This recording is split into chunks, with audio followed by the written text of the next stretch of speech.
Hello guys, പുതിയൊരു വീഡിയോയിലേക്ക് എല്ലാവർക്കും സ്വാഗതം. ഗൈസ് ഒരു വീഡിയോ ചെയ്തിട്ടുണ്ടായിരുന്നു. മൂപ്പര് രണ്ടാമത് വീഡിയോ ചെയ്തു. അപ്പോൾ നമ്മൾ അതിനെ ചുറ്റിപ്പറ്റിയുള്ള കുറച്ച് കാര്യങ്ങളാണ് ഗൈസ് പറയുന്നത്. സംഗതി ഇതാണ്. ഡിവോഴ്സ്ഡ് ആയിട്ടുള്ള ഒരു തീം. അവർക്ക് 2 കുട്ടികളുണ്ട്. ഓക്കെ, അവളൊരു ഹോസ്റ്റൽ നടത്തിക്കൊണ്ടിരിക്കുകയായിരുന്നു. ഹോസ്റ്റൽ ഓക്കെ, IELTSനൊക്കെ ഇതിനൊക്കെ വരുന്ന ആളുകൾ അവിടെ താമസിക്കുന്ന ഹോസ്റ്റൽ. അപ്പോൾ ഒരു ചെങ്ങായി വന്നിട്ട് അവൾ പ്രപ്പോസ് ചെയ്യണം, കല്യാണം കഴിക്കാൻ ആഗ്രഹം ഉണ്ടെന്നുകൊണ്ട്. അപ്പോൾ അവളുടെ വീട്ടുകാരോട് ചോദിക്കാൻ പറയണം. അപ്പോൾ വീട്ടുകാരോട് ചോദിക്കണം, അമ്മയാണുള്ളത്, അമ്മയും കസിൻസും അമ്മയുടെ അടുത്ത് ചോദിക്കുകയാണ്. കസിൻസിനോടൊക്കെ ചോദിക്കുമ്പോൾ അവർ ഓക്കെ എന്ന് പറയും. എന്നിട്ട് ഇവർ എന്ത് ചെയ്യാന്ന് വെച്ചാൽ, ഇവർക്ക് 2 കുട്ടികളുണ്ട് കേട്ടോ. അവൾക്ക് അവളെ താലി ഇട്ടിട്ട്, അമ്പലത്തിലെ ഒരു താലി ഇല്ലേ, താലി ഇട്ട് പോവാണ്. ആ സമയത്ത് എന്താ മൂപ്പർക്ക് ജോലി ഇല്ല എന്നൊക്കെയാണ് പറയണത്. അപ്പോൾ എന്നിട്ട് മൂപ്പരെ വീട്ടിൽ താമസിക്കുകയാണ്. മൂപ്പരെ വീട്ടിൽ താമസിക്കുക. അപ്പോൾ മൂപ്പരെ വീട്ടിൽ താമസിക്കുമെന്ന് വെച്ചാൽ 2019 മുതൽ 6 വർഷമായിട്ട് ഇവർ ഒരുമിച്ചുണ്ട്. അപ്പം അതിനിടയ്ക്കാണ് മൂപ്പരെ അച്ഛൻ വയ്യാണ്ടായിട്ട്, അച്ഛന് ക്യാൻസറായിട്ട് നോക്കാൻ ആളില്ല, അല്ലെങ്കിൽ ഹോസ്പിറ്റലിൽ കൊണ്ടുപോകാനൊക്കെ ആൾ വേണമെന്നൊക്കെ പറഞ്ഞിട്ട് മൂപ്പത്തിയേര് എന്ത് ചെയ്യുക, മൂപ്പത്തിയേര് ഹോസ്റ്റലിൽ ഒഴിവാക്കിയിട്ട് മൂപ്പരെ നോക്കാൻ വേണ്ടി കീമോ പരിപാടികൾക്കൊക്കെ വേണ്ടിയിട്ട് മൂപ്പത്തിയേരിനെ ഇത് ബില്ല് സെറ്റിൽ ചെയ്യണത്, അടയ്ക്കണതൊക്കെ. അല്ല, അവർ റിലേഷൻഷിപ്പിലാണ്, അവർ ഹസ്ബൻഡ് വൈഫ് അങ്ങനെയാണല്ലോ. അങ്ങനെ എന്താ, അപ്പോൾ 37 ആ ഹോസ്റ്റലിലെ പരിപാടികൾക്ക് ഒഴിവാക്കി. 37 അമ്മ ഹോം നേഴ്സായിട്ട് എന്തൊക്കെ പോയിരുന്നു. ഡെലിവറി ടൈമിലുള്ള അവരെ നോക്കാനും ഒക്കെ വേണ്ടിയിട്ട് 10-30,000 രൂപ മാസം അവർക്ക് അവിടെ നിന്ന് കിട്ടിയിരുന്നു. ഇവർക്ക് ലേഡീസ് ഹോസ്റ്റലും ഉണ്ട്. അപ്പോൾ അങ്ങനെയായിട്ട് അവർ സെറ്റായിട്ട് അങ്ങനെ പോയോണ്ടിരിക്കുകയായിരുന്നു. ഡിവോഴ്സ്ഡ് ആണല്ലോ. ഈ ചങ്ങയ്ക്ക് അതിനിടയ്ക്ക് എന്ത് ചെയ്യാന്നാണ്. അപ്പോൾ മൂപ്പർക്ക് നല്ലൊരു ഫ്യൂച്ചർ ഉണ്ട് എന്ന ലെവലിലാണ് 37. അപ്പോൾ 37 ദൈവം എന്നുള്ള രീതിയിലൊക്കെയാണ് മൂപ്പരെ കണ്ടിരുന്നത്. മൂപ്പര് ഇങ്ങനെ അമേരിക്കയിൽ ജോലി ഇട്ടാണ് മൂപ്പര് പോവുകയാണ്. അവിടെ പോയി കഴിഞ്ഞപ്പോൾ മൂപ്പരിക്ക് വേറെ കല്യാണം കഴിക്കണമെന്ന് ഭയങ്കര ആഗ്രഹം. വേറെ കല്യാണം കഴിക്കണം, 100 പവനും ഒക്കെയാണ്. ഇത് 37 പറയുന്നത് കേട്ടോ, നമുക്കറിയില്ല, സത്യാവസ്ഥ അറിയില്ല. 37 പറയുന്നതാണ്. സോഷ്യൽ മീഡിയയിൽ 37 ഇങ്ങനെ പറയുകയാണ്. എന്നിട്ട് ഇറങ്ങി പോകാൻ പറയണം 37 അടുത്ത്. 37 ഒരു സ്റ്റെപ്പിനായിട്ട് വാക്ക് ഉപയോഗിക്കുമ്പോഴൊക്കെ പ്രശ്നമുണ്ട്. അങ്ങനെയൊക്കെ നിൻ്റെ കാര്യമൊക്കെ ഞാൻ നോക്കിക്കോളാം, മക്കളുടെ കാര്യമൊക്കെ ഞാൻ നോക്കിക്കോളാം, പക്ഷേ നിന്നെ കല്യാണം കഴിച്ച് അങ്ങനെ ഒരുമിച്ച് ജീവിക്കാൻ പറ്റില്ല, എനിക്ക് വേറെ 100 പവനും ഒരു വീടൊക്കെ തരാൻ ഇപ്പോൾ ആൾക്കാരുണ്ട്, അമേരിക്കയിലാണ് ജോലി എന്നൊക്കെ. അപ്പോൾ അങ്ങനെ 37 അവിടെ നിന്ന് ഒഴിവാക്കി വിടുകയാണ്. 37 പറയണത് 37 ഈ പറയുന്ന ചെക്കനല്ലേ, ചെക്കന് ഏട്ടനും ഒക്കെ ഉണ്ട്. അപ്പോൾ അവരിപ്പോൾ 37 അവിടെ വന്നപ്പോൾ 1 മാസം കഴിഞ്ഞപ്പോൾ അവർ മാറി താമസിച്ചു. അപ്പോൾ അച്ഛനും അമ്മയും 37 അവിടെ താമസമുണ്ടായിരുന്നു. അപ്പോൾ ഇങ്ങനെയാണ് സംഭവം. അപ്പോൾ 37 ഇപ്പോൾ എന്താ വെച്ചാൽ എന്ത് ചെയ്യണമെന്ന് അറിയില്ല, വാടക വീട്ടിലാണ് താമസം. അതേപോലെ ജോലിയില്ല, മേക്കപ്പ് കോഴ്സ് പഠിച്ചുകൊണ്ടിരിക്കുകയാണ്. മേക്കപ്പ് കോഴ്സിന് കൊണ്ട് ചെന്നാക്കിയത് ഈ പറയുന്ന ഭർത്താവ് എന്ന് പറയപ്പെടുന്ന ആളാണ്.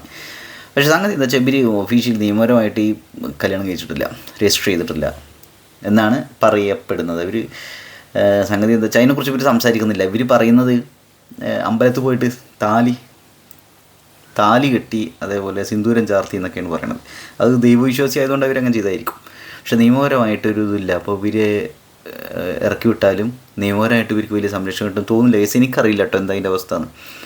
ഇനിയിപ്പോൾ കല്യാണം കഴിച്ചുകൊണ്ട് ഒരു അമ്പലത്തിൽ പോയി കല്യാണം കഴിച്ചുകൊണ്ടുകൊണ്ട് അത് വാലിഡ് പ്രൂഫ് ആവുമോ എന്ന് എനിക്കറിയില്ല. നിയമപരമായിട്ട് ഇവർക്ക് കിട്ടേണ്ടത് കിട്ടുമോ, ഒരു നിയമസഹായം കിട്ടുമോ എന്നൊന്നും അറിയില്ല. അപ്പോൾ ഇതാണ് സംഭവം. അത് ഗൈസ് ഈ കാര്യത്തെ പറഞ്ഞത് 37 കാമുകനാണ് മറ്റേ ചെങ്ങായി.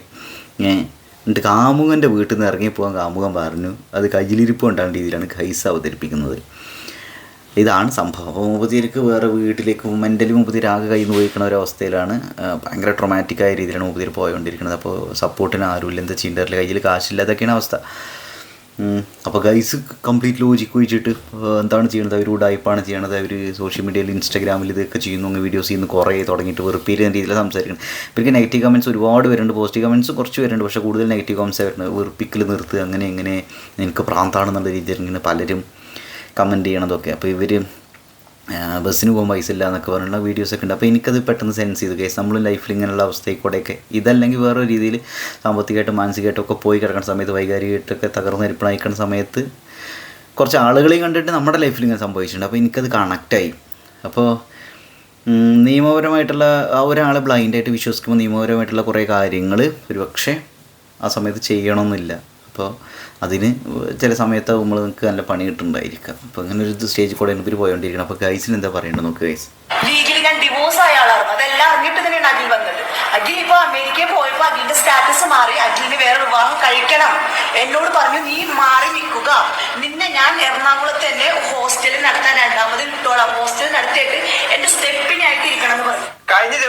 കൊച്ചിക്കാരിയായിട്ട് ഒരു കിറ്റിയെ കുറിച്ച് നമ്മളൊരു വീഡിയോ ചെയ്തിട്ടുണ്ടായിരുന്നു. ഭർത്താവിന്റെ വീട്ടുകാരെന്നെ ഇറക്കി വിട്ട് എന്നും പറഞ്ഞുകൊണ്ട് ഇഷ്ടം പോലെ വീഡിയോസ് ഈ പറയുന്ന കിറ്റി ഇൻസ്റ്റാഗ്രാമിൽ ചെയ്തിട്ടുണ്ട്. അതെടുത്ത് റിയാക്ട് ചെയ്യുകയാണ് ആക്ച്വലി നമ്മൾ ചെയ്തത്. എന്നാൽ ഇപ്പോൾ ഇതാ മറ്റൊരു വീഡിയോ ആയിട്ട് കിറ്റ് ഇറങ്ങിയിട്ടുണ്ട്. അതിലേക്ക് നമുക്ക് വരാം. അതിനു മുമ്പ് ആദ്യത്തെ വീഡിയോ കാണാത്തവർക്കും ഈ സംഭവം എന്താണെന്ന് അറിയാത്തവർക്കും വേണ്ടി ചെറിയൊരു എക്സ്പ്ലനേഷൻ തരാം. കിറ്റിയെ കുറിച്ച് പറയുമ്പോൾ ആള് കൊച്ചിക്കാരിയാണ്. ആദ്യം ഒരു വിവാഹം കഴിച്ച് ഡിവോഴ്സ് ആയതാണ്. അതിൽ 2 മക്കളൊക്കെ ഉണ്ട്.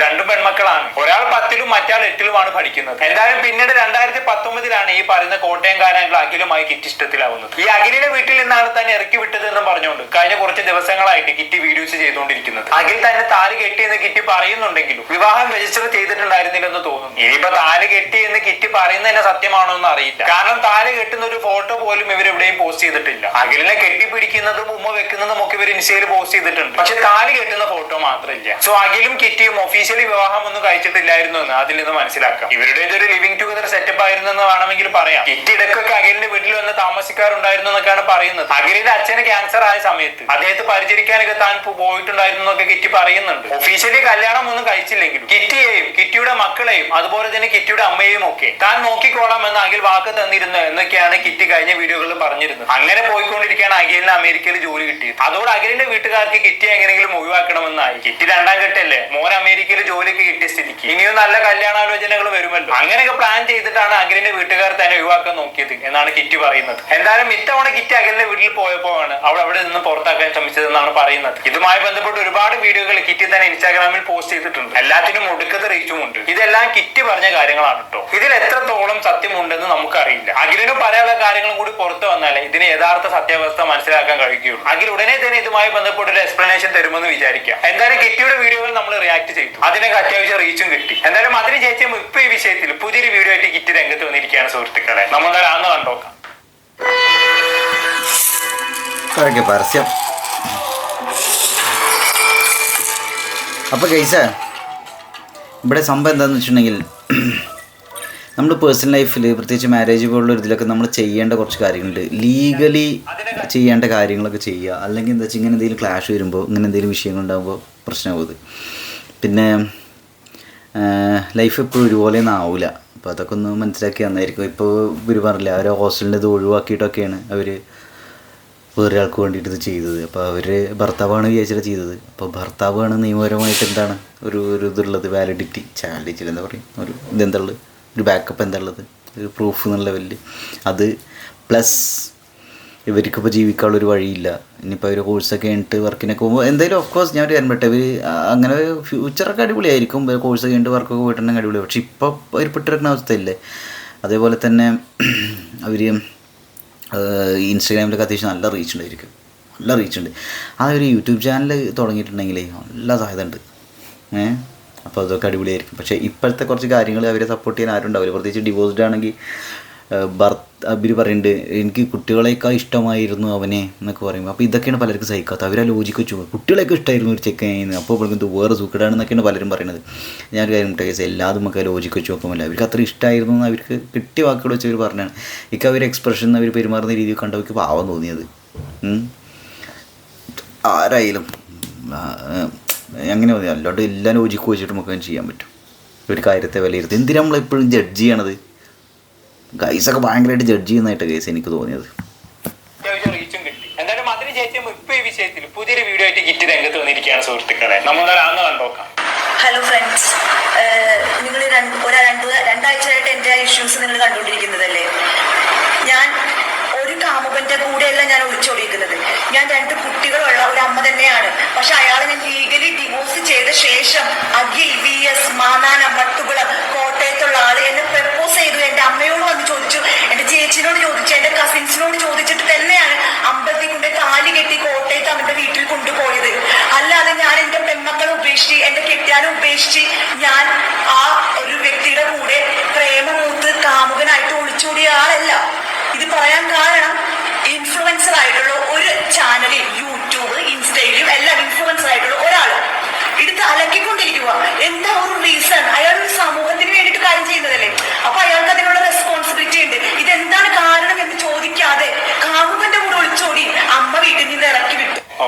യൂട്യൂബിലും ഇൻസ്റ്റയിലും ഒക്കെ ഇൻഫ്ലുവൻസർ ആയിട്ടുള്ള ഒരാൾ എന്നെ കാര്യം അറിയാതെ അലക്കി വിട്ടു എന്നുള്ളതാണ് ഇപ്പൊ കിറ്റി പറയുന്നത്. അല്ലേ, ഈ പറയുന്ന ഇൻഫ്ലുവൻസറുടെ പേര് കിറ്റി പറയുന്നില്ല. ചിലപ്പോൾ എന്നെ കുറിച്ച് അവൻ പറയുന്നത്, കാരണം ഞാൻ അവരുടെ വീഡിയോ റിയാക്ട് ചെയ്തിട്ടുണ്ട്. പക്ഷെ അത് വ്യക്തമല്ലേ, ഇനി വേറെ ആരെങ്കിലും ഇവരുടെ വീഡിയോ എടുത്ത് റിയാക്ട് ചെയ്തിട്ടുണ്ടോ എന്ന് എനിക്കറിയില്ല. എന്തായാലും ഇത്രയൊക്കെ ആഴ്ചത്തേക്ക് എന്നെ കുറിച്ച് തന്നെയാണ് പറഞ്ഞതെന്ന് വെക്കാം. അതുകൊണ്ട് തന്നെ ഇവർ ഇപ്പം പറഞ്ഞ ചില കാര്യങ്ങൾക്ക് മറുപടി കൊടുക്കാനുണ്ട്. ഒന്നാമത് ഇവര് പറയുന്ന പോലെ ഞാൻ എവിടെയും ഇവരെ അലക്കി വിടാനൊന്നും പോയിട്ടില്ല. ഇവര് സോഷ്യൽ മീഡിയയിൽ പബ്ലിക്കായി പോസ്റ്റ് ചെയ്ത വീഡിയോകളിൽ ഇവര് പറഞ്ഞ കാര്യങ്ങൾ വെച്ച് വിഷയത്തെ അവലോകനം ചെയ്യുക മാത്രമാണ് നമ്മൾ ചെയ്തത്. ആരുടെയും പക്ഷം പിടിച്ച് ഞാൻ സംസാരിച്ചിട്ടില്ല. കിറ്റി കാമുകന്റെ കൂടെ ഒളിച്ചോട്ട് പോയി എന്നൊന്നും ഞാൻ എവിടെയും പറഞ്ഞിട്ട് പോലുമില്ല. ഇവരുടെ ചില വീഡിയോകൾ കണ്ടപ്പോൾ സത്യം പറഞ്ഞാൽ ചിരിക്കണമെന്നോ കരയണമെന്നോ പോലും മനസ്സിലാവുന്നുണ്ടായിരുന്നില്ല. അങ്ങനെയായിരുന്നു അവരുടെ അവതരണം. എന്നാലും ഈ വിഷയത്തിന്റെ ഗൗരവം എൻ്റെ ഒരു ഇത് കറക്റ്റ് ഞാൻ പറഞ്ഞത് ചിലപ്പോൾ റൂഡായിരിക്കും. പക്ഷേ ഗൈസിൻ്റെ വീഡിയോസ് സംഭവം അടിപൊളിയാണ്, ഭയങ്കരമായിട്ട് എൻജോയ് ചെയ്യും. പക്ഷേ ഇവൻ്റെ ലൈഫിൽ ഏറ്റവും സെൻസിറ്റീവായ രീതിയിൽ ആളുകൾ നിൽക്കുന്ന സമയത്ത്, ഇമോഷണലി കയ്യിൽ നിന്ന് പോയിക്കുന്ന സമയത്തൊക്കെ ഇവൻ വളരെ ക്രൂരമായ രീതിയിൽ ലോജിക്ക് വെച്ചിട്ട് ഭയങ്കരമായിട്ട് അവരെ തകർക്കും. ഒരു കണ്ണിച്ചോരില്ലാത്ത മൈരനായിട്ട് എനിക്ക് തോന്നിയിട്ടുണ്ട് ഓനെ, സീരിയസ് ആയിട്ട് പറയുന്നത്. ഞാനിപ്പോൾ ഒരു എക്സാമ്പിൾ പറഞ്ഞുതരാം.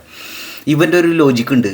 ഒരാൾ പോയി കിടക്കുന്ന സമയത്ത് ഒരു എമ്പതി പറഞ്ഞ സംഗതി ഇല്ലേ, അതായത് ഏതാണ് ഒരു അച്ഛനും അമ്മയും അവർ 2 മക്കൾ എന്നിട്ട് പറയില്ലേ എന്താ ഒരു വീട്ടുകാരി ജാനുവിനെയാണ് വേണ്ടത് എന്നൊക്കെ പറഞ്ഞിട്ട് അവർ അങ്ങനെ കുറേ വീട്ടിലൊക്കെ പറയുന്നുണ്ട് മക്കളെ കുറിച്ചിട്ടൊക്കെ. എന്നിട്ട് 2 പേരും ചാടിപ്പോയി അങ്ങനെ സംഭവം. എന്നിട്ട് ആ അമ്മയ്ക്ക് എന്തോ അസുഖങ്ങളൊക്കെ ഉണ്ടായിരുന്നു. ഇവൻ അവരെ പിടിച്ച് അലക്കിയിട്ട് ഇങ്ങനെ അങ്ങോട്ട് യൂട്യൂബിൽ വീഡിയോ ഇട്ടിട്ട് എന്താണ് ഒരു മനസാക്ഷിയില്ലാണ്ട് അവരുടെ ഒരു എഡ്യൂക്കേഷൻ എക്സ്പോഷറും വെച്ച് അവരങ്ങ് സംസാരിക്കണവർ അവരെന്താ ലോകത്തിലെ ഏറ്റവും വലിയ മോശം സ്ത്രീയാണോ? ഇവൻ്റെ വർത്തമാനം കിട്ടണമെങ്കിൽ അങ്ങനെയൊക്കെ തോന്നും ആ വീഡിയോ. അപ്പോൾ എന്ത് കഷ്ടമാണത്. അതുമല്ല മറ്റേ അതുലിൻ്റെയൊക്കെ വീഡിയോയിൽ ഇതേപോലുള്ള പരിപാടികളുണ്ട്, ഭയങ്കര പക്ക നെഗറ്റീവായിട്ട്. രേണുവിൻ്റെ കാര്യത്തിലൊക്കെ കുറച്ച് അതായത് ഇമോഷണലി ഒരാൾ പോയി കിടക്കുന്ന സമയത്ത് നമ്മുടെ ലോജിക്ക് വെച്ചിട്ട് നമുക്ക് വിലയിരുത്താൻ പറ്റില്ല. നമുക്ക് തന്നെ അറിയണതല്ലേ, നമ്മൾ കയ്യിൽ നിന്ന് പോയി കിടക്കുന്ന സമയത്ത് നമ്മൾ എന്തൊക്കെ സംസാരിക്കുക, എന്തൊക്കെ ചെയ്യുക. അപ്പോൾ ആ സമയത്ത് നമ്മളെ കേൾക്കാൻ ആരും ഇല്ലാത്തതുകൊണ്ടാണ് ഇവർ സോഷ്യൽ മീഡിയയിൽ ഇങ്ങനെ പറയേണ്ട അവസ്ഥ വരുന്നത്. അപ്പോൾ നമ്മളത് മനസ്സിലാക്കണം. അല്ല അതിന് നമ്മൾ കീറി മുറിച്ച് അവർ എക്സ്പ്രഷൻ എങ്ങനെയാണ്, അവരെന്തെങ്ങനെ പറയണം, ലോജിക്കില്ലാണ്ട് സംസാരിക്കണം, അവർ മറ്റേ ടൈപ്പ് ആളാണെന്നൊക്കെ പറയണത് എന്ത് ക്രൂരമാണ് ഗൈസ്. ഗൈസിന് അങ്ങനെ ഒരു അവസ്ഥ വരാണ്ടിരിക്കട്ടെ ഭാവിയിൽ, അവനെ കേൾക്കാൻ ആരും ഇല്ലാണ്ട്. അപ്പോൾ അവന് മനസ്സിലാവും. അങ്ങനെ അവസ്ഥ വരാണ്ടിരിക്കട്ടെ, വന്നാൽ മനസ്സിലാവും. അപ്പം നമ്മളിതുപോലെ വേറൊരാൾ ഇതേപോലെ ഇങ്ങനെ വീഡിയോ ചെയ്യുമ്പോൾ അവന് മനസ്സിലാവും അതിൻ്റെ വേദന എന്താണെന്ന്. ചെയ്തത് അഖിലിന്റെ വീട്ടുകാർ കിറ്റിക്കെതിരെ പോലീസ് സ്റ്റേഷനിൽ കേസ് കൊടുക്കാൻ പോയപ്പോൾ അയ്യോ എന്റെ കൂടെ കൊണ്ടുപോയില്ലേ, എനിക്ക് പോലീസ് സ്റ്റേഷനിൽ പോകാൻ കയ്യിൽ പൈസ ഒന്നും ഇല്ലേ എന്ന് പറഞ്ഞ് കരീന കാണുമ്പോ ആർക്കാരും ചിരി വരൂല. ആർക്കായാലും ചിരി വരൂല. ഈ നാറിക്ക് വരുന്നുണ്ടാവും. എനിക്ക് ചിരിയൊന്നും തോന്നിയില്ല ഗൈസ്. അവർ പൈസ ഇല്ലാണ്ട് എന്ത് ചെയ്യണം എന്നറിയാണ്ട് ഒരു സപ്പോർട്ട് ഇല്ലാണ്ട് സമൂഹത്തിൽ ഭൂരിഭാഗം പേര് ഇങ്ങനെ കളിയാക്കുക, അത് ഭയങ്കരമായിട്ട് ട്രോള്, അങ്ങനെയൊക്കെ ഒരു അവസ്ഥയിൽ അവർ ആരോട് അവർ പ്രശ്നങ്ങൾ പറയും. അവർ ആ വാടക വീട്ടിൽ നിന്ന് വാടക കൊടുക്കാൻ പൈസ ഇല്ലാണ്ട് ഇറങ്ങിപ്പോകാൻ പറഞ്ഞ്, അപ്പോൾ ഒരു പുതിയ വീട് നോക്കണം, കയ്യിലാണെങ്കിൽ 5 പൈസ ഇല്ല, അവർക്ക് എന്ത് ചെയ്യണമെന്ന് അറിയില്ല, അങ്ങനെയൊക്കെ ഉണ്ടായിരിക്കും. അപ്പോൾ ഞാൻ അത് അനുഭവിച്ചാണ്. അതായത് നിസാര കാര്യമായിരിക്കും. ഒരു സ്ഥലത്ത് പോയിട്ടുണ്ടെങ്കിൽ ഒരാളെ കാണാൻ പറ്റുന്നുണ്ടായിരിക്കും, അല്ലെങ്കിൽ ഒരു സ്ഥലത്ത് പോയിട്ടുണ്ടെങ്കിൽ ഒരു കാര്യം ചെയ്യാൻ പറ്റുന്നുണ്ടായിരിക്കും. പക്ഷെ അത് ചെയ്യാനുള്ള ഊർജ്ജം ഉണ്ടാവില്ല, ധൈര്യം ഉണ്ടാവില്ല, കോൺഫിഡൻസ് ഉണ്ടാവില്ല, ഒരു സമാധാനം ഉണ്ടാവില്ല, അങ്ങനെയൊക്കെ ഉണ്ടായിരിക്കും.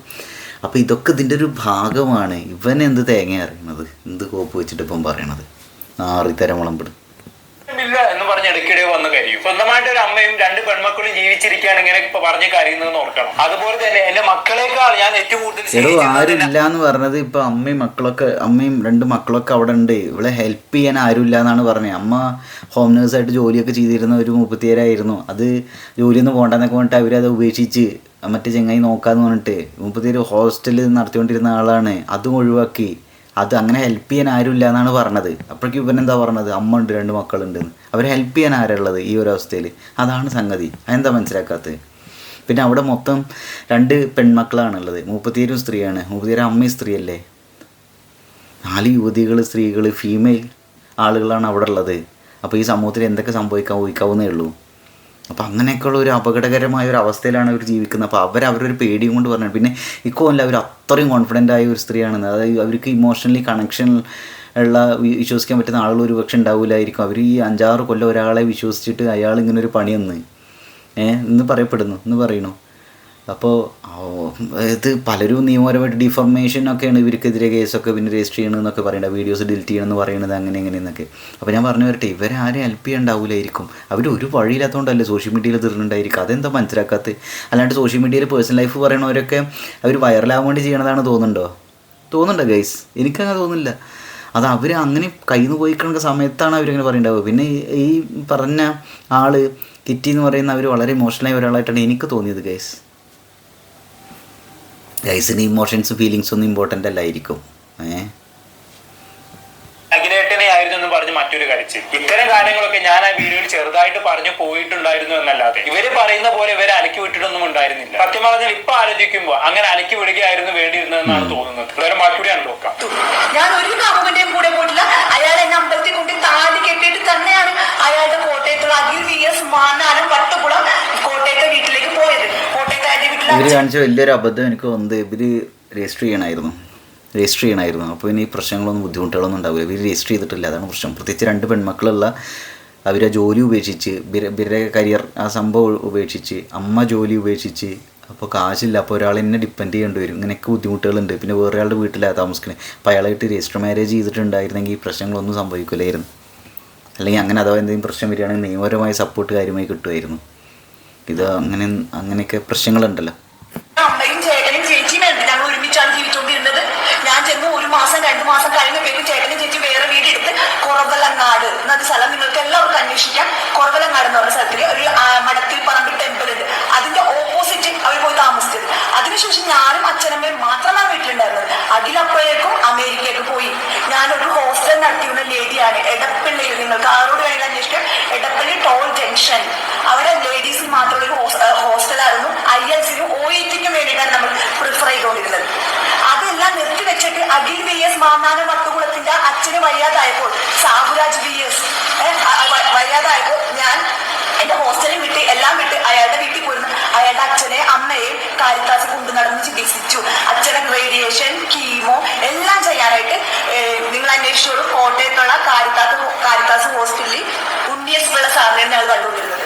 അവിടെ ചെന്ന് കീമോ വാർഡിലും റേഡിയേഷൻ വാർഡിലും പോട്ടെ അഡ്ജസ്റ്റ് റിസപ്ഷനിൽ ചോദിച്ചാൽ പോലും എന്നെ അവിടെ കണ്ട ആൾക്കാരുണ്ട്. മാസങ്ങളോളം നവംബറിൽ ഞങ്ങൾ കൺഫേം ചെയ്ത ശേഷം മാസങ്ങളോളം ഈ മാർച്ച് മെയ് വരെ ഹോസ്പിറ്റലിൽ പോയകണം ഞാനാണ്. സംഭവം എനിക്ക് വന്നിട്ട് കാര്യം വിട്ട കേസ് അങ്ങനെയാവണമെന്നില്ല. ഇവരിത് റിലേഷൻഷിപ്പാണ് ആഗ്രഹിച്ചത്, പക്ഷെ അപ്പുറത്ത് കിട്ടിയത് സിറ്റുവേഷൻഷിപ്പ് ആണെന്നാണ്. ആ സിറ്റുവേഷനിൽ ആ ചെങ്ങായിക്ക് ഇങ്ങനെ ഒരാളുടെ സപ്പോർട്ട് ആവശ്യം വരികയായിരിക്കും. കാരണം ഇവർ ഒക്കെ സെറ്റാണ്. ലൈഫിൽ ഒരു പാർട്ട്ണർ ഇല്ലാത്തതിൻ്റെ പ്രശ്നമുണ്ട്. ബാക്കി ഫിനാൻഷ്യലൊക്കെ സെറ്റായിരുന്ന ഒരു അവസരം ഇവർക്ക് കരിയറും അമ്മയ്ക്ക് കരിയറും ഒക്കെ ഉണ്ടായിരുന്നല്ലോ. അപ്പോൾ അയാൾക്ക് ജോലി കിട്ടിയപ്പോൾ അമേരിക്കക്കാരനായപ്പോൾ കാശുകാരനായപ്പോൾ പുളിങ്ങൊമ്പത്ത് കുടിക്കാനുള്ള അവസ്ഥയിലായി. അത് സിറ്റുവേഷൻഷിപ്പായിട്ട് മാറി. അപ്പോൾ എനിക്കത് അങ്ങനെയും തോന്നണത് കേസ്. കാശ് ഒരുപാടാകുമ്പോഴുള്ള വിഷയമായിരിക്കും, മേ ബി, അറിയില്ല, don't know. There's A difference between situationship and relationship അല്ലേ. ഒരു കമ്മിറ്റഡ് ലൈഫ് ലോങ് റിലേഷൻഷിപ്പ് ആഗ്രഹിക്കുന്ന ആളുകളിൽ ഒരാളാണ് ഇവരെന്നാണ് എനിക്ക് തോന്നിയത്. അപ്പുറത്തുള്ള ആൾ അങ്ങനെ ആവണമെന്നില്ല. അല്ലെങ്കിൽ ഇവർ തമ്മിൽ മിസ്കമ്മ്യൂണിക്കേഷൻ സംഭവിച്ചിട്ടുണ്ടാകും, മിസ്അണ്ടർസ്റ്റാൻഡിങ് സംഭവിച്ചിട്ടുണ്ടായിരിക്കാം. മറ്റാൾ ചിലപ്പോൾ അതിനെക്കുറിച്ച് സംസാരിക്കാൻ ആഗ്രഹമില്ലായിരിക്കും. അല്ലെങ്കിൽ ഒരാൾ ഇമോഷണലി കൈ വയ്ക്കുന്ന സമയത്ത് മറ്റാൾ ഭയങ്കര യോയോ മോഡിലായിരിക്കും ഇരിക്കുന്നുണ്ടാവുക. അപ്പോൾ അങ്ങനെയൊക്കെ ഉണ്ടാവുന്ന പ്രശ്നങ്ങളായിരിക്കാം. എന്തായാലും വന്നത് നമ്മളെ ആവശ്യമില്ലാത്ത സ്ഥലത്ത് നിന്ന് ഇറങ്ങിപ്പോരുക എന്നുള്ളത് തന്നെയാണ്. നമ്മളെ വേണ്ടാത്തവരെ പിന്നെ എന്തിനും നമ്മൾ കിടക്കേണ്ട കാര്യം. അതിപ്പോൾ എത്ര വർഷമോ എത്ര ദിവസത്തെ റിലേഷൻഷിപ്പ് ആയാലും വിട്ടുപോരുക. താമസിപ്പിക്കുമാരെങ്കിലും അല്ല റോട്ടിൽ നിന്ന് വിളിച്ചുകൊണ്ട് വന്നൊരു പെണ്ണിനെ നിങ്ങളുടെ വീട്ടിലുള്ള അമ്മമാര് വീട്ടിൽ കയറ്റി താമസിപ്പിക്കോ? ഇപ്പൊ പറഞ്ഞ റിയാക്ഷൻ പറഞ്ഞ ആളോട് കൂടിയാണ് ചോദിക്കുന്നത്. കാമുകയാണ് എന്താണെങ്കിലും വീട്ടിൽ വിളിച്ചുകൊണ്ട് വരുമ്പോ ആരാണെന്ന് ചോദിക്കാനുള്ള മര്യാദ അവരുടെ അമ്മയ്ക്ക് ഉണ്ടാവില്ലേ? ഇത്ര 4 വർഷമായിട്ട് അവിടെ നിൽക്കുന്ന ഒരാളുടെ കാര്യം പിന്നെയും അത് തന്നെ പറയുന്നു. ഞാൻ നിങ്ങൾ അഖിലിന്റെ കാമുകയാണെന്ന് എവിടെയും പറഞ്ഞിട്ടില്ല. ഒഫീഷ്യലി കല്യാണം കഴിഞ്ഞിട്ടില്ല. സോ ലിവിങ് ടുഗദർ ആയിരുന്നിരിക്കണം എന്ന് മാത്രമേ പറഞ്ഞിട്ടുള്ളൂ. അതുപോലെ അഖിലിന്റെ അച്ഛനെ നീ നന്നായി പരിചരിച്ചിട്ടുണ്ട്. അതായത് ഗൈസ് പറഞ്ഞതിൽ ഇതിലൊരു കാര്യമുണ്ട് കേട്ടോ ഗൈസ്, എനിക്ക് അങ്ങനെ തോന്നുന്നത്. അതായത് രജിസ്റ്റർ മാരേജ് ചെയ്തിട്ടില്ല, അപ്പോൾ പിന്നെ ഇവർ ഒരുമിച്ച് ജീവിക്കുക പറഞ്ഞാൽ അത് ലിവിങ് ടുഗദർ ആയിട്ട് മാറുള്ളൂ. നിയമത്തിൻ്റെ കണ്ണിൽ അങ്ങനെയാണത് അല്ലേ. അപ്പോൾ ഒരു ഭാര്യയ്ക്ക് കിട്ടേണ്ട ഒരു നിയമപരമായ സപ്പോർട്ട് ഇവിടെ കിട്ടൂലല്ലോ എന്നാണ് എനിക്ക് തോന്നുന്നത് കേട്ടോ.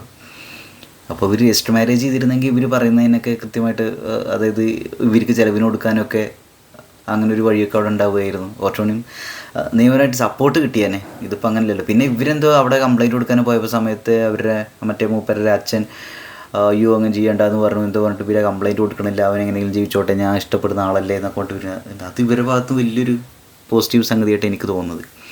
അതോ എനിക്കറിയില്ല, അങ്ങനെയാണ് സംഭവം. അങ്ങനെയാണ് അവരുടെ വീഡിയോ എന്ന് മനസ്സിലായിട്ടുള്ളത്. പാത്രം അറിഞ്ഞു വിളമ്പണം എന്നൊരു സംഗതി ഉണ്ടല്ലോ. നമ്മളെ ഇഷ്ടപ്പെടുന്ന ആളുകളുടെ കൂടെ നിൽക്കുക, നമ്മളെ ഡിസേർവ് ചെയ്യുന്ന ആളുകളുടെ കൂടെ നിൽക്കുക. അല്ലാണ്ട് നമുക്കൊരാൾ ഇഷ്ടമാണ് വിചാരിച്ചിട്ട് തലയും കുത്തി വീഴല്ല. നമ്മളെ ഇഷ്ടപ്പെടുന്ന ആളുകളുടെ കൂടെ നമ്മൾ നിൽക്കുക, നമ്മളവരെ സ്നേഹിക്കുക എന്ന് പറഞ്ഞാൽ അടിപൊളിയായിരിക്കും തോന്നുന്നു ഗൈസ്. പറഞ്ഞിട്ടുണ്ടായിരുന്നു പൊന്നു കിറ്റി, നിങ്ങൾ നിങ്ങളുടെ വീഡിയോയിൽ പറഞ്ഞ കാര്യങ്ങൾ മാത്രമേ ഞാൻ പറഞ്ഞിട്ടുള്ളൂ. പുതുതായിട്ട് ഒന്നും ഞാൻ കൂട്ടിച്ചേർത്തിട്ടില്ല. ഒന്നാമത് ഇതൊക്കെ നിങ്ങളുടെ പേഴ്സണൽ വിഷയമാണ്. പബ്ലിക്കായിട്ട് ഇങ്ങനെ വീഡിയോ ചെയ്യാൻ തന്നെ പാടില്ല. അഖിൽ നിങ്ങളെ ചതിച്ചെങ്കിൽ കേസ് കൊടുക്കുകയാണ് വേണ്ടത്. ഇവിടെ നിയമമുണ്ടല്ലോ. മാത്രമല്ല പെണ്ണിന് അനുകൂലമായ നിയമമാണ് നമ്മുടെ നാട്ടിലേക്ക്. സോ ഇങ്ങനെ ഇൻസ്റ്റാഗ്രാമിൽ വന്ന് കരയാതെ ധൈര്യമായി പോയി കേസ് കൊടുക്കുക. നിയമപരമായി നിങ്ങളുടെ കല്യാണം കഴിഞ്ഞിട്ടുണ്ടെങ്കിൽ അഖിലിന് മറ്റൊരു കല്യാണം കഴിക്കാൻ കഴിയില്ലല്ലോ. അങ്ങനെ കഴിഞ്ഞിട്ടുണ്ടെങ്കിൽ നിങ്ങൾ ആവശ്യപ്പെടുന്ന നഷ്ടപരിഹാരം നിങ്ങൾക്ക് തരേണ്ടി വരും. അഖിൽ ചതിച്ചു എന്ന് ഇത്രയും ഉറപ്പുണ്ടെങ്കിൽ പോയി കേസ് കൊടുത്തോ, അതല്ലേ നല്ലത്. ഇതിന്റെ ഒരു കാര്യം വരട്ടെ ഗൈസ്. ഇപ്പോൾ ഗൈസ് പറയണ്ടല്ലോ പോയിട്ട് കേസ് കൊടുക്കുക, ഇൻസ്റ്റാഗ്രാമിൽ ഒന്ന് കരയണ്ട. ഇൻസ്റ്റാഗ്രാം ഇപ്പം എൻ്റെ തറവാട്ട് സ്വത്തൊന്നുമല്ല. അത് ഒരാൾക്ക് എക്സ്പ്രസ് ചെയ്യാൻ പറ്റുന്ന രീതിയിൽ എക്സ്പ്രസ് ചെയ്യുക. അവരെന്തെങ്കിലും സപ്പോർട്ടിന് വേണ്ടിയിട്ടായിരിക്കും ഒരു പക്ഷേ അങ്ങനെ ചെയ്തിട്ടുണ്ടായിരിക്കുക. പിന്നെ കേസ് കൊടുക്കുക എന്ന് പറഞ്ഞാൽ നിയമപരമായ രീതിയിൽ ഇവരെ സപ്പോർട്ട് ചെയ്യാൻ എന്താ ചെയ്യേണ്ടത് അറിയാത്ത ആൾക്കാരാണ്. അവരും അപ്പുറത്ത് നല്ല പവർഫുള്ളായ ടീംസാണ്. ക്ലിയർ ഉണ്ടോ? അപ്പോൾ അത് അങ്ങനെ പ്രാക്ടിക്കലായ ബുദ്ധിമുട്ടുകൾ ഉണ്ടായിരിക്കും ഗൈസ്. ഇപ്പം എന്താണ് ഉറപ്പുണ്ടെങ്കിൽ പോയി കേസ് കൊടുത്തോ. പിന്നെ അതുമല്ല, ഇവർ ഇമോഷണലായിട്ട് കാര്യങ്ങൾ എടുക്കുമ്പോൾ എന്ത് ചെയ്യണം എന്നറിയാണ്ടേ കൈ വിട്ടു പോയ ഒരു അവസ്ഥയിലായിരിക്കും. അപ്പോൾ ആ സമയത്ത് നമ്മുടെ ലോജിക്കൊന്നും കയ്യിൽ വർക്കാവണമെന്നില്ല. അപ്പോൾ അവർ ആദ്യം വേണ്ട അവർ കേൾക്കാൻ ഒരാൾ. അപ്പോൾ എന്ത് ചെയ്യണം എന്നറിയില്ല. സപ്പോർട്ടിന് വേണ്ടിയിട്ട് ആളുകൾ ചോദിക്കാൻ. ഇപ്പോൾ വീട്ടിൽ നിന്ന് പെട്ടെന്ന് ഇറങ്ങിപ്പോൾ പറയണത് അവരെന്ത് ചെയ്യും? ജോലിയില്ല, പൈസ ഇല്ല, കുട്ടികളുടെ പഠിത്തം, അമ്മ, ഫുഡ്, ഭക്ഷണം അല്ലേ, ഈ കാര്യങ്ങളൊക്കെ നോക്കണ്ടേ. അപ്പോൾ ആ സമയത്ത് അത്രയും ടെൻഷനിലടിച്ചിട്ട് അവരങ്ങനെ ചെയ്തായിരിക്കും. എനിക്ക് അവരുടെ റീലിൽ നിന്നൊക്കെ എനിക്കതാ മനസ്സിലായത്. പാവം. ഷുവർ ചെയ്യണ്ട അവർ ഇതൊക്കെ മാറിയിട്ട് കോൺഫിഡൻ്റ് ആയിട്ട് വരുന്ന സ്റ്റേജ് ഉണ്ടായിരിക്കും. അങ്ങനെ വരട്ടെ. എല്ലാവരും ലൈഫിൽ ഇങ്ങനെ ഏറ്റവും കൂടുതൽ പോയി കിടക്കുന്ന സ്റ്റേജ് ഉണ്ടാവുമല്ലോ. അത് 1, 2, 3 ഒക്കെ ഇങ്ങനെ കൂടിയും കുറഞ്ഞുകൊണ്ട് വരും. ഇവിടെ ഗ്രാഫ് ഇങ്ങനെ കയറി ചിലപ്പോൾ മൂക്കുത്തി വീഴും. പക്ഷേ പിന്നെ ഏറ്റവും താഴ്ത്തു പോയാൽ പിന്നെ ഒരു കയറ്റം ഉണ്ടായിരിക്കും. ഇവരുടെ ലൈഫിൽ അങ്ങനെ ഒരു കയറ്റം ഉണ്ടായിരിക്കും എന്നാണ് ഞാൻ പ്രതീക്ഷിക്കുന്നത്. വളരെ വൈകാണ്ട് തന്നെ. ഓക്കെ. ഞാൻ എന്റെ ഭർത്താവിനെ കുട്ടികളെ ഉപേക്ഷിച്ചല്ല പോയത്. എന്നെ പ്രപ്പോസ് ചെയ്തുകൊണ്ട് കല്യാണം കഴിച്ച് കൊണ്ടുപോയതാണ്. ലീഗലി ഞാൻ ഡിവോഴ്സ് ആയ ആളാണ്. അതെല്ലാം അറിഞ്ഞിട്ട് തന്നെയാണ് അഖിൽ വന്നത്. അഖിൽ ഇപ്പൊ അമേരിക്കയിൽ പോയപ്പോൾ അഖിലിന്റെ സ്റ്റാറ്റസ് മാറി. അഖിലിന് വേറെ വിവാഹം കഴിക്കണം. എന്നോട് പറഞ്ഞു നീ മാറി നിൽക്കുക, നിന്നെ ഞാൻ എറണാകുളത്ത് തന്നെ ഹോസ്റ്റലിൽ നടത്താൻ രണ്ടാമത് വിട്ടോളാം. ഹോസ്റ്റലിൽ നടത്തിയിട്ട് എന്റെ സ്റ്റെപ്പിനായിട്ട് ഇരിക്കണം എന്ന് പറഞ്ഞു. നിങ്ങളുടെ വീട്ടിലുള്ള നിങ്ങളുടെ പെങ്ങളോടാണ് അല്ലെങ്കിൽ നിങ്ങളുടെ മക്കളോടാണ് നിങ്ങളുടെ മോളോടാണ് പറയുന്നത്. അങ്ങനെ രണ്ടാമതൊരു ഡിവോഴ്സ് ആയ വ്യക്തിനെ കല്യാണം കഴിച്ച് കൊണ്ടുപോയിട്ട് നീ എന്റെ സ്റ്റെപ്പിനായിട്ട് ഇരുന്നോളൂ. എന്റെ അമ്മയ്ക്ക് ഇപ്പോൾ സ്ത്രീധനം വാങ്ങിച്ച് കല്യാണം കഴിക്കണം. ഞാൻ അമേരിക്കക്കാരനായി. അഖിൽ VS മാന്നാനം വട്ടുകളും ഞാൻ അമേരിക്കക്കാരനായി. അതുകൊണ്ട് എന്റെ അമ്മയ്ക്ക് ഇപ്പൊ 100 പവനും വീടും വെച്ച് കൊടുക്കാൻ വരെ ആൾക്കാരുണ്ട്. അതുകൊണ്ട് നീ മാറി തരിക. എന്നിട്ട് നിന്നെ ഞാൻ എറണാകുളത്ത് സ്റ്റെപ്പിനായിട്ട് വെച്ചോളാം. നിന്നെ നിന്റെ മക്കളെയും അമ്മയെയും ഞാൻ നോക്കിക്കോളാം. എല്ലാ കാര്യം ഞാൻ ചെയ്തോളാം. പഠിക്കുന്ന കാര്യം എന്റെ മക്കള് പുറത്തേക്ക് പോകുന്ന ഡിഗ്രി കഴിഞ്ഞിട്ട് അത് PG ചെയ്യാൻ വേണ്ടി അമേരിക്കയിൽ കൊണ്ടുപോകുന്ന വരെ കാര്യം വരെ തീരുമാനിച്ച ആൾക്കാരാണ്. ഇനി എനിക്കൊന്നും പറയണം കാണുന്ന ആൾക്കാരോട്. ഞാൻ എന്റെ മക്കളെ ഉപേക്ഷിച്ച് എന്നെ കെട്ടിയാൻ പറഞ്ഞ ആൾ ഉപേക്ഷിച്ച് പോയ ആളല്ല. ഞാൻ ലീഗലി ഡിവോഴ്സ് ആയ വ്യക്തിയായിരുന്നു. എന്നെ കല്യാണം കഴിച്ച് കൊണ്ടുപോയതാണ് അഖിൽ മാനാലം വട്ടുകുളം. ഏത് സമയത്താണ് അതാണ് തോന്നിയത്. എനിക്കിപ്പം നന്നായിട്ട് റിഗ്രറ്റ് ചെയ്യുന്നുണ്ട്. കെട്ടിയ താലി വരെ കെട്ടിയില്ലെന്ന് പറഞ്ഞ ആളാണ് അയാൾ അമ്പലത്തിൽ കൊണ്ട് എന്റെ കഴുത്തി താലി കെട്ടിയതാണ്. എന്റെ സിന്ദൂർ ഇട്ടിട്ടുണ്ട്. ഞാൻ ഇൻസ്റ്റയിൽ പോസ്റ്റ് ചെയ്തേക്കുന്ന എല്ലാ വീഡിയോസിലും ഇവർ ബ്ലൈൻഡ് ആയിട്ട് ഒരാളെ വിശ്വസിച്ചു. അയാൾ അടിപൊളിയായിട്ട് തേച്ചു. എനിക്കങ്ങനെ തോന്നുന്നു കേസ്. നിയമപരമായിട്ട് ചെയ്യേണ്ട കാര്യങ്ങൾ ഇവർ ചെയ്തില്ല. കാരണം വിശ്വാസം അതില്ലേ എല്ലാം ഇല്ലേ. അത് കാണാം. 2019 തുടങ്ങി സിന്ദൂരം ചാർത്തി വെച്ചേക്കുന്നത്. അത് അഖിൽ VS കോട്ടയം മാനാനം തൊട്ട് തന്നതാണ്. അല്ലാതെ ഞാൻ തന്നെ തൊട്ടതല്ല. അമ്പലത്തിൽ പോയി തൊട്ടതാണ്. ദേവിയുടെ നടയിൽ വെച്ച് തൊട്ടതാണ്. നിങ്ങളൊക്കെ അമ്പലത്തിൽ പോകുന്ന ആൾക്കാരാണ്. അത് വിശ്വാസം ഉണ്ടെങ്കിൽ എനിക്കൊന്നും ഇനി പറയാനില്ല. ഈ അമ്പലത്തിൽ പോയി താലി കെട്ടി എന്ന് പറയുന്നതല്ലാതെ ഇതിന് വല്ല തെളിവുമുണ്ടോ? അറ്റ്ലീസ്റ്റ് ഒരു ഫോട്ടോയെങ്കിലും ഉണ്ടോ? അല്ലെങ്കിൽ അമ്പലത്തിൽ നിന്ന് കല്യാണം കഴിഞ്ഞാൽ തെളിവുണ്ട് വയ്ക്കുമ്പോഴേ ഞാൻ ചോദിച്ചത് ഭയങ്കര പ്രശ്നമായിരിക്കും. ചില കാര്യങ്ങൾ നിങ്ങൾ ഇപ്പോഴും വിശ്വസിക്കേണ്ടത് തെളിവുണ്ടായിട്ടാണോ വിശ്വസിക്കുന്നത്?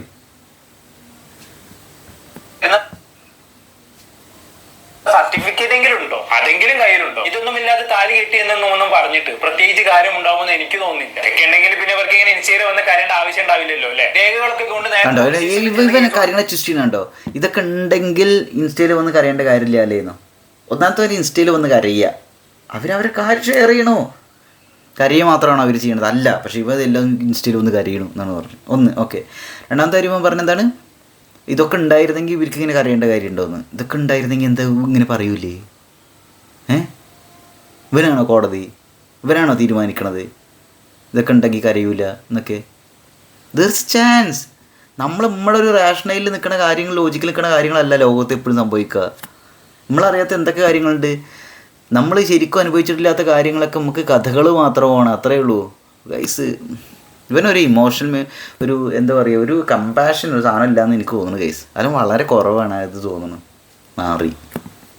കല്യാണം കഴിച്ചതിന് ആകെ തെളിവായിട്ട് പറഞ്ഞത് ഒരു സിന്ദൂരം തൊട്ട ഫോട്ടോ മാത്രമാണ്. അതുകൊണ്ട് ചെന്നാൽ പോലീസ് സ്റ്റേഷൻ നാട്ടി വിടും. യാതൊരു തെളിവുമില്ലാതെ എന്തർത്ഥത്തിലാണ് ഇവര് കല്യാണം കഴിഞ്ഞു എന്ന് പറയുന്നതാണ് ഞാൻ ആലോചിക്കുന്നത്. അറ്റ്ലീസ്റ്റ് ഒരു ഫോട്ടോ എങ്കിലും കാണണ്ടേ? ഇതൊന്നും ഇല്ലാത്തത് കൊണ്ടാവും ഇങ്ങനെ ഇൻസ്റ്റയിൽ വന്നിരുന്ന് കരയുന്നത്. എന്തായാലും അഖിലിന്റെ കുടുംബത്തെ ഇവൾ വേണ്ട വിധം അപമാനിച്ചിട്ടുണ്ട്. ഇനിയിപ്പോ മിക്കവാറും അഖിലിന് ഇതിനൊരു മറുപടിയുമായി വരാൻ സാധ്യതയുണ്ട്. അങ്ങനെ വരികയാണെങ്കിൽ അപ്പൊ നമുക്ക് ഈ വിഷയത്തെ കുറിച്ച് കൂടുതൽ സംസാരിക്കാം. ഇപ്പൊ ഞാൻ കൂടുതലൊന്നും പറയുന്നില്ല. എന്താണെന്ന് നിങ്ങൾക്ക് തോന്നുന്നത് കമന്റ് ബോക്സിൽ രേഖപ്പെടുത്തുമല്ലോ. അടുത്തൊരു ടോപ്പിക്കുമായി വീണ്ടും കാണാം. എന്താണ് നിങ്ങൾക്ക് തോന്നുന്നത്? എനിക്ക് തോന്നുന്നത് ഗൈസ് ഇതൊരു ഊളയാണ് എന്നാണ്. ബൈ. ആദ്യമായിട്ട് ചാനലാണ് സബ്സ്ക്രൈബ് ചെയ്യുക ഗൈസ്. നിങ്ങളുടെ അഭിപ്രായം കമൻറ്റൊക്കെ ഒന്ന് ഇവിടെ രേഖപ്പെടുത്തട്ടോ.